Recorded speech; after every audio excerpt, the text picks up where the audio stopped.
On va pouvoir enchaîner. Alors, on va aller sur santé et IA. On reste sur la même thématique. On va parler du diagnostic à l'accès aux soins. Je vais appeler professeur Louzil, Heshmi Louzil, pour me rejoindre sur cette scène. Il est professeur de médecine. Il est là. Je le vois très bien, donc immunologie. J'appelle également à me rejoindre sur cette scène. On va laisser peut-être... J'appelle... Merci. J'appelle Madame Caroline de Maruvillette à me rejoindre sur scène. Elle est associée fondatrice d'ICOSA et également Hassan Halabi qui est partenaire talent. Et voilà. J'ai presque tout ce que... Ah, il est là, c'est bon. Voilà, merci. S'il vous plaît, mesdames et messieurs, si vous voulez prendre place, nous allons enchaîner tout de suite. Donc, juste les ministres quittent vers le point de presse. Voilà. Ça ne sert à rien d'y aller, à moins que vous ayez des déclarations à faire à la presse. C'est ici que ça se passe.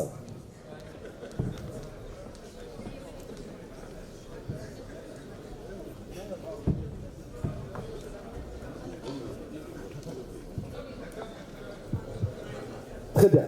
Alors, bon, merci beaucoup, messieurs les ministres. Donc, je demande aux chers convives donc, de les laisser passer. Et puis, si vous voulez les saluer, ça peut se passer à l'extérieur de la salle, même si on a vraiment envie que vous restiez avec nous, mais on va respecter un petit peu nos panélistes. Et le temps, surtout, on a besoin d'attaquer tout de suite. Alors, je suis très content de vous avoir, après beaucoup d'échanges qu'on a eu un petit peu pour discuter de ce panel. Alors, peut-être je vais commencer avec vous, professeur Louzil. Donc, merci encore une fois à monsieur le ministre pour tous ces éclairages. Et surtout, c'était, au cas où vous ne l'avez pas remarqué, c'était un petit peu la stratégie santé en IA en mode discussion. Donc, au lieu de faire un discours et de dire voici ce qu'on va faire, donc c'est un petit peu ce qu'on a discuté tout à l'heure. Merci encore une fois à lui. Alors, professeur Louzil, vitesse et innovation médicale, ça va très très vite.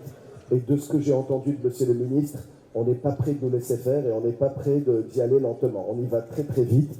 Et donc aujourd'hui, justement, en réduisant le développement des vaccins à quelques semaines, avec toutes ces prouesses qu'on est en train de voir. Bref, je ne vais pas citer tous les exemples. Moi-même, je vais aller très très vite. Comment l'IA aujourd'hui va-t-elle révolutionner nos politiques de santé d'une manière générale face à toutes les urgences sanitaires que nous puissions connaître? J'espère pas beaucoup.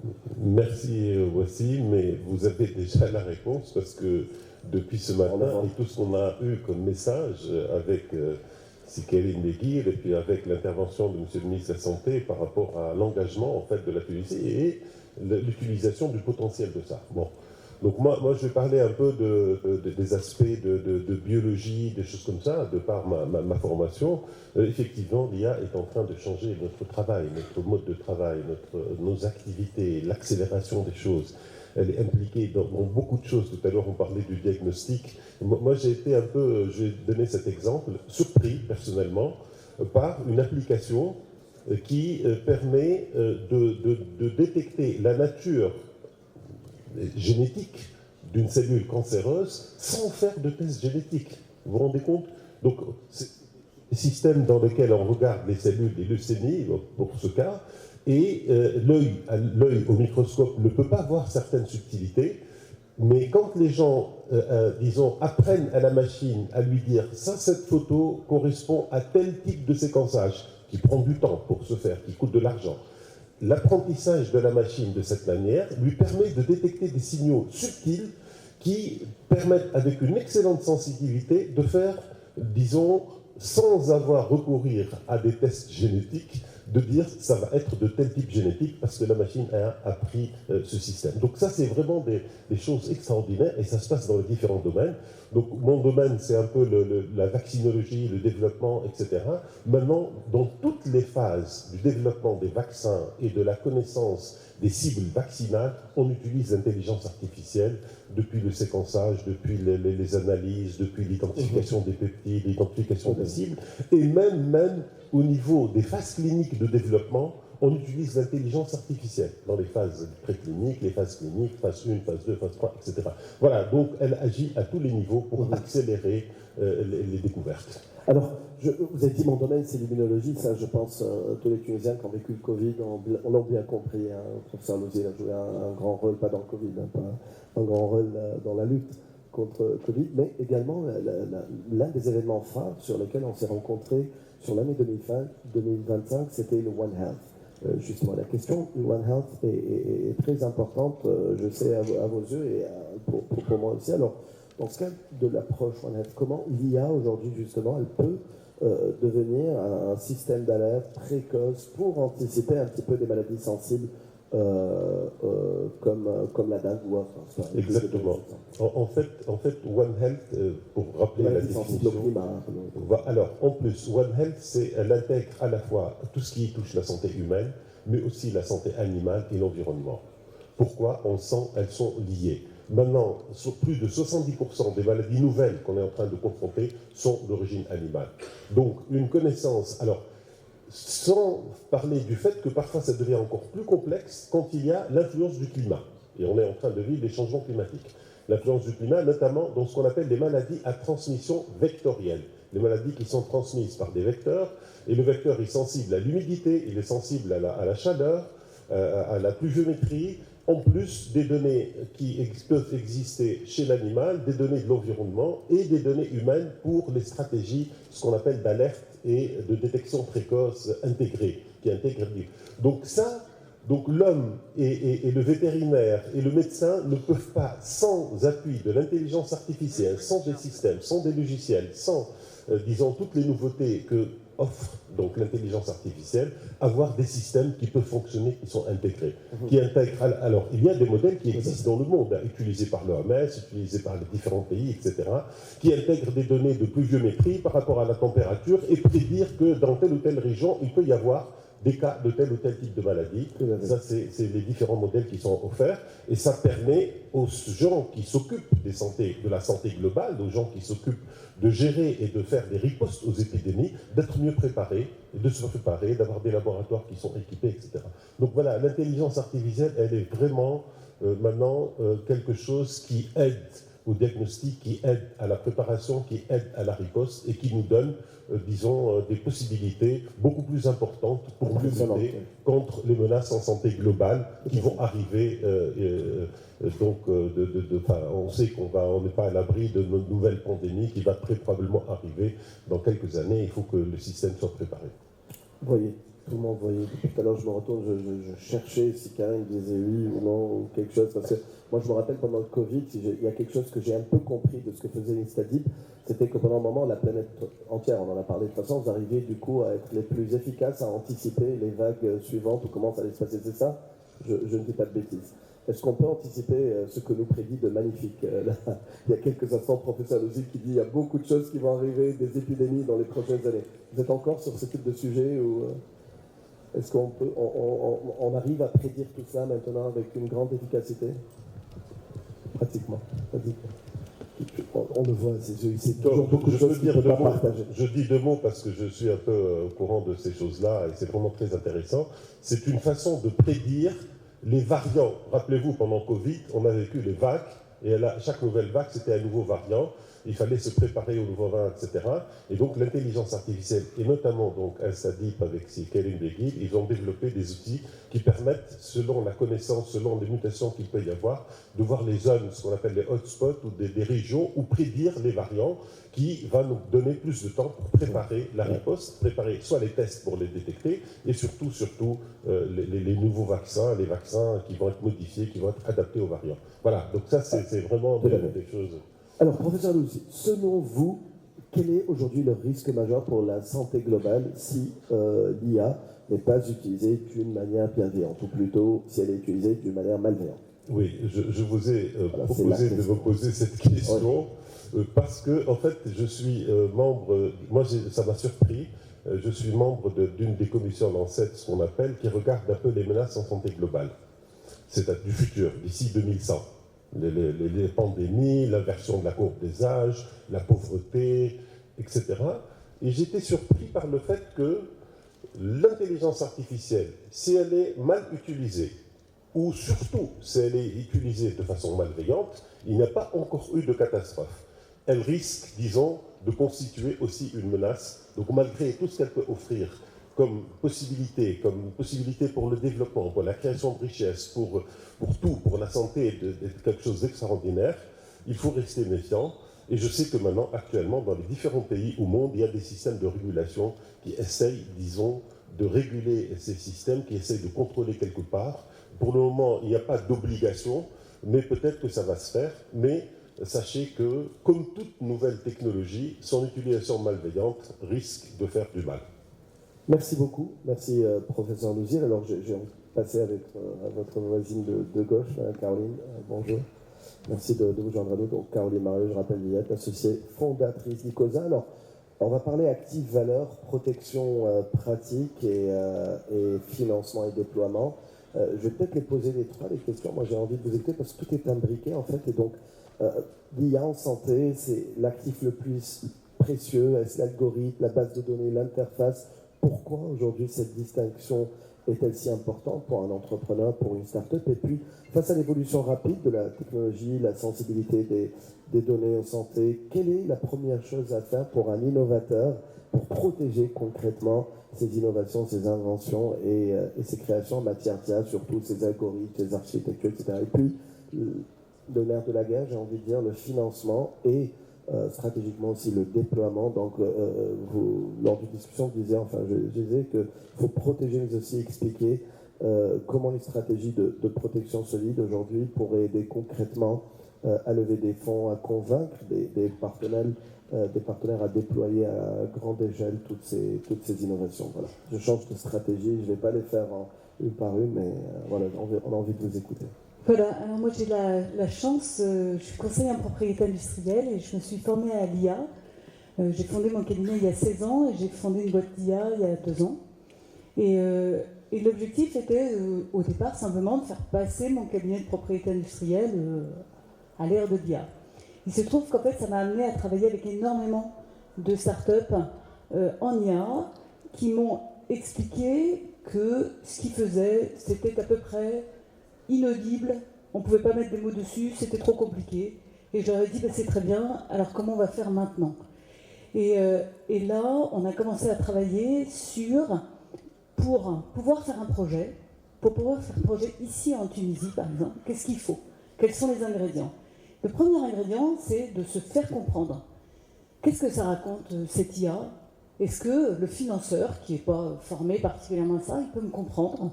Est-ce qu'ils peuvent voir mon potentiel innovant? Et j'aime beaucoup ce terme, parce qu'il y a ici des jeunes qui sont extrêmement bien formés. Je suis impressionnée par la qualité des ingénieurs tunisiens, je tiens à le dire. Et en fait, ils sont très très modestes. Et donc en fait, on leur dit, voilà, ce que tu as inventé, ce que tu as dans la tête aujourd'hui, c'est quelque chose qui a de la valeur et on va essayer de découper ton projet en actifs, en assets, comme on dit en anglais, qui ont de la valeur. Et donc, tu as fait quoi? Tu as fait l'architecture sur une base de données spécifique en santé, parce qu'on ne va peut-être pas traiter de la même façon des données virologiques, de données, je ne sais pas moi, de rétinopathie. On ne va pas les traiter de la même façon. Donc, tu as fait une architecture particulière, tu as une base de données particulière, tu as récupéré des données, tu les as peut-être anonymisées, tu as fait plein de choses, et ça a de la valeur. Alors, comment est-ce qu'on va faire pour mettre de la valeur là-dessus? La première chose, c'est qu'on va matérialiser en fait cet actif. Et du coup, ton financier va comprendre que tu as une super base de données et peut-être il va bien vouloir te financer. Et tous ces projets, ça va être la même chose avec une interface graphique. On a tous eu des téléphones différents, on sait tous qu'il y a certains téléphones avec lesquels on se sent plus intelligent qu'avec d'autres, certaines applis qui sont plus faciles à utiliser. La capacité à faire une interface graphique de très bon niveau, c'est intéressant. Aujourd'hui, l'interface graphique, c'est un droit de propriété intellectuelle en soi. En Chine, par exemple, ils ont créé un droit spécifique. Donc c'est intéressant. Et on va faire ça avec les algos. Comment est-ce qu'on fait? Pourquoi est-ce qu'on fait une double boucle sur le réseau de neurones? Pourquoi est-ce qu'on fait ci et ça? Et je voudrais vraiment insister sur le fait que le terreau, c'est des financements de départ et la confiance que les jeunes peuvent avoir en eux sur leur capacité et leur potentiel innovant. Très bien. Alors, peut-être, s'il y a quelqu'un qui veut rebondir, donc n'hésitez pas. Je vais aller du côté de Hassan. Tout à l'heure, Talent a été évoqué à plusieurs reprises par Monsieur le Ministre. Vous avez l'occasion donc de partager avec nous. On peut commencer à Marseille, justement. Il a évoqué Marseille également. Quels sont nos takeaways de là-bas et si vous avez des commentaires sur ce que vous avez entendu tout à l'heure de la part de Monsieur le Ministre, déjà, on peut commencer, mais en 30 secondes. En 30 secondes, oui. C'est très rapide. J'ai pris 30 secondes pour poser la question, donc 30 secondes. Oui, Monsieur le Ministre nous a fait l'honneur de participer au forum AI Marseille que Talent a organisé. Et comme il a dit, nous travaillons avec lui justement pour développer des systèmes d'IA souverains, notamment pour l'imagerie médicale. Alors, quels sont les takeaways? C'est-à-dire, en fait, on a analysé l'impact de l'IA aujourd'hui au niveau de la santé. C'est que l'IA dans la santé, en fait, l'IA pour la santé, elle la rend plus précise et efficace, plus prédictive, c'est-à-dire avec tous les algorithmes qu'on a, et plus inclusif. C'est ce que M. le ministre a essayé d'aborder. Et les différents apprentissages qu'on voit aujourd'hui, il y a l'impact que ce soit la prévention, comme a parlé Siheshmi, elle améliore la qualité des soins et l'efficacité des systèmes de soins, on peut y revenir aussi, mais aussi elle a un impact qui est assez important, qui est sur désenclaver les territoires. Et là, c'est le sujet d'inclusion, d'équité, d'égalité et de justice que l'IA et le numérique de façon générale peut apporter au système de santé dans des pays comme la Tunisie, au niveau de la région méditerranéenne. Alors, attachez votre ceinture. J'ai 3 questions à poser et puisqu'il ne reste plus beaucoup de temps, j'ai envie d'aller excellent. Non, pas 30 secondes quand même, 3 minutes on va dire. Et on y va donc à un rythme en mode IA. Donc IA, hype, menace ou nouveau système d'exploitation pour les organisations, qu'elles soient privées ou publiques? L'IA, je ne pense pas que c'est un hype. L'IA, c'est une réalité, encore plus pour la santé. Donc on peut en parler dans d'autres industries, mais aujourd'hui, dans la santé, c'est une réalité. Chez Talent, on a la chance d'avoir fait une étude qui est assez profonde sur l'impact de l'IA dans le secteur de la santé. L'étude a été faite en France, mais je pense qu'il y a pas mal d'apprentissages qu'on peut extrapoler au niveau de la région et notamment au niveau de la Tunisie. Et ce que nous démontre cette étude qui a été faite sur 1500 participants, que ce soit du corps médical, mais aussi les patients, sur plus de 70 entreprises dans le secteur de la santé et 50 professions. Et ce qu'on voit, c'est que l'IA aujourd'hui, c'est une réalité. Et on l'a vu, Karim en a parlé, Siège, mais également, que l'IA aujourd'hui, c'est une réalité et elle existe au niveau de tout le parcours de soins, que ce soit pour les patients ou pour les professionnels, avec des niveaux de pénétration qui sont assez importants. C'est-à-dire si on parle de recherche clinique, aujourd'hui, pas mal d'entreprises, on travaille typiquement avec Sanofi, où ils utilisent l'IA justement pour prédire les molécules. Il y a un vrai enjeu là-dessus, c'est que trouver une molécule de médicament, ça coûte à peu près 3 milliards d'euros, ça prend 10 ans avec 90% d'échecs. Donc aujourd'hui, avec l'IA, si on arrive à accélérer ça, on a des gains de coûts, d'efficacité, donc de time to market, et d'impact au niveau du marché. On arrive déjà à l'accélérer. On arrive déjà à l'accélérer. Il y a pas mal il y a chez Servier, par exemple, ils ont travaillé sur des modèles d'IA. Ils ont réussi, grâce à l'IA combinée avec des jumeaux numériques, à trouver des protocoles de traitement pour les cancers de pancréas et du coup d'arriver à un temps de recherche qui est entre 2 et 4 ans. Donc ils ont un espoir de déployer le médicament à 2 ans, alors qu'avant, en fait, ça prenait 10 ans. Ça prenait 10 ans parce que la recherche est longue, la recherche est lourde, ça consomme beaucoup de coûts, mais aussi il y a pas mal de sujets aussi de régulation et de réglementation qu'il faudra traiter pour accélérer ceci. Il y a dans les phases de diagnostic aussi, où l'IA, elle a un fort impact, elle est déjà existante. Monsieur le ministre en a parlé, et nous on fait l'expérience avec lui également sur la détection des cancers des poumons avec l'IA. Et aujourd'hui, on arrive, typiquement, on a parlé de mammographie, il y a des systèmes d'IA aujourd'hui qui arrivent à détecter, à prédire le cancer des seins au stade 1. Et l'objectif aujourd'hui, il y a pas mal de travaux pour essayer de trouver, de détecter le cancer au stade 0. Alors, et après, ouais. Oui, j'ai vraiment envie de poser un peu plus. Vous voulez terminer l'idée ou... Non, je les déserts médicaux. Il y a les déserts médicaux. Les déserts médicaux, c'est... Après, on parle de Méditerranée. C'est qu'on est entre 3 rives. Il y a le sud de l'Europe, il y a le Levant, il y a les pays africains et le Maghreb, et les chiffres et les analyses sont un peu différentes entre ce qu'on peut voir par exemple en France et en Tunisie. Mais le sujet, il concerne tous ces pays-là. Et l'IA aujourd'hui, elle permet typiquement ce qu'on vient de raconter, c'est qu'en essayant d'utiliser l'IA pour la détection, pour des cancers typiquement, ou pour utiliser en fait un matériel médical, pour donner l'exemple en Tunisie, on a une couverture en termes de matériel d'imagerie qui est aux normes européennes. Le problème, c'est qu'elles ne sont pas opérationnelles parce qu'on n'a pas accès à des médecins sur des régions d'intérieur. Donc aujourd'hui, avec des systèmes d'IA tels qu'on est en train de développer, ça permet aux citoyens d'avoir accès à une spécialisation grâce à l'IA et d'accélérer le temps de traitement. Donc d'éviter aux citoyens de se déplacer d'une région intérieure vers la capitale, vers le Sahel, où là on a la bonne couverture, et aussi d'éviter d'accélérer le temps de traitement du soin et de l'analyse médicale. Très bien. On a parlé peut-être je vais terminer rapidement avec une question. Alors, les enjeux pour la Tunisie aujourd'hui, quels peut-être les enjeux, si vous en citez 2 ou 3, et puis il y a cette crainte de la technologie, que la tech prenne le lead et qu'elle prenne le dessus, etc. Donc, la santé, c'est très sensible, la santé, c'est humain, la santé, c'est pour l'humain. Aujourd'hui, pour les initiés, ils diront que ce sont des outils, donc au service de cette santé, mais on peut comprendre que les moins initiés peuvent avoir craint de ça, et il n'y a pas plus important que la santé de l'humain, donc on peut avoir un décalage d'adoption où des gens craindraient mettre leur vie entre les mains d'une IA. Ouais. Ça, on l'a vu dans l'étude, il y a ce facteur-là où l'humain est important dans ces exercices-là. C'est-à-dire il faut que l'humain reste au centre, et à peu près 69 des patients qu'on a interrogés pensent qu'ils font confiance à une IA quand il y a l'humain derrière, c'est-à-dire quand il y a un médecin qui confirme l'analyse ou qui confirme la réponse de l'IA.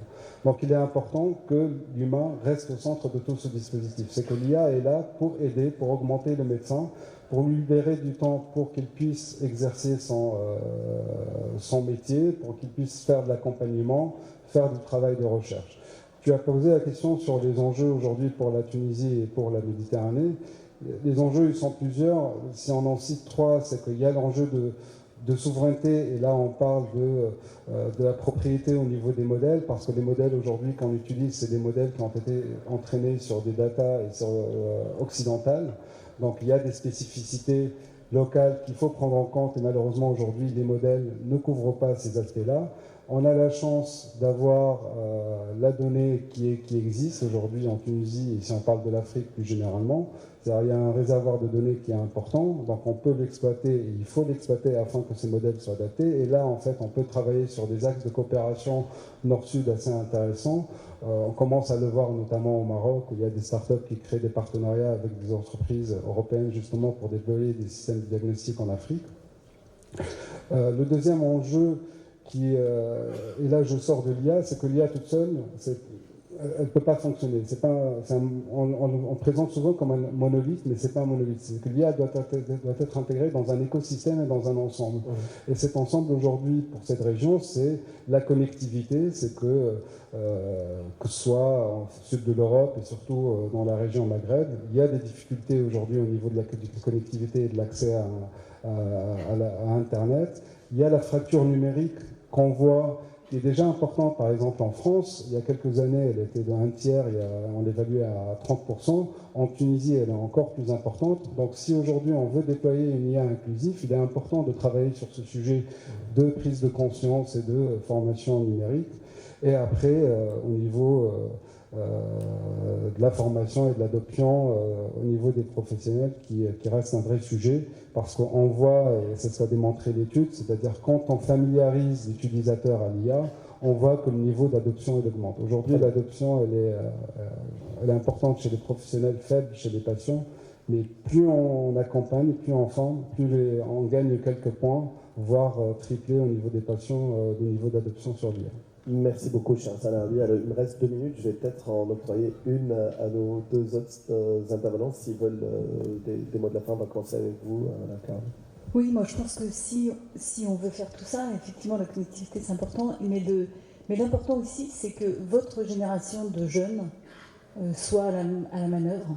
Il faut leur faire confiance, il faut leur donner un peu d'argent, et il faut qu'ils croient eux-mêmes vraiment dans leur capacité à faire bouger leur pays. Je crois que c'est très important.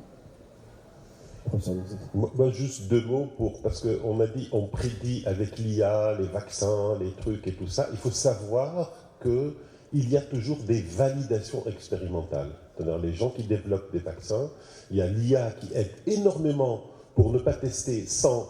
Elle va nous donner 3 ou 4 meilleurs qui fit d'après, on va dire, les programmes IA. Et ces 3 ou 4 vont de toute façon être validés expérimentalement et il n'y aura pas un vaccin donc qui n'a pas été validé, etc. Ceci dit, même les validations et les phases cliniques peuvent être simulées en partie par l'intelligence artificielle. D'où vraiment la puissance, mais juste pour revenir à la question, est-ce que l'IA va-t-elle remplacer? L'IA ne peut pas remplacer ni le médecin ni les autres métiers parce que derrière, il y a toujours, d'abord il faut toujours avoir les médecins et les bonnes datas pour faire l'apprentissage des machines. Et si on a de mauvaises datas et de mauvais médecins, on va apprendre à la machine à faire de mauvais comportements. Donc ça c'est extrêmement fondamental. Et puis deuxièmement, le médecin est toujours derrière pour regarder, pour valider, etc. Et ça va lui faciliter la vie. Merci beaucoup. Merci à tous nos panélistes. On peut les applaudir. Merci beaucoup.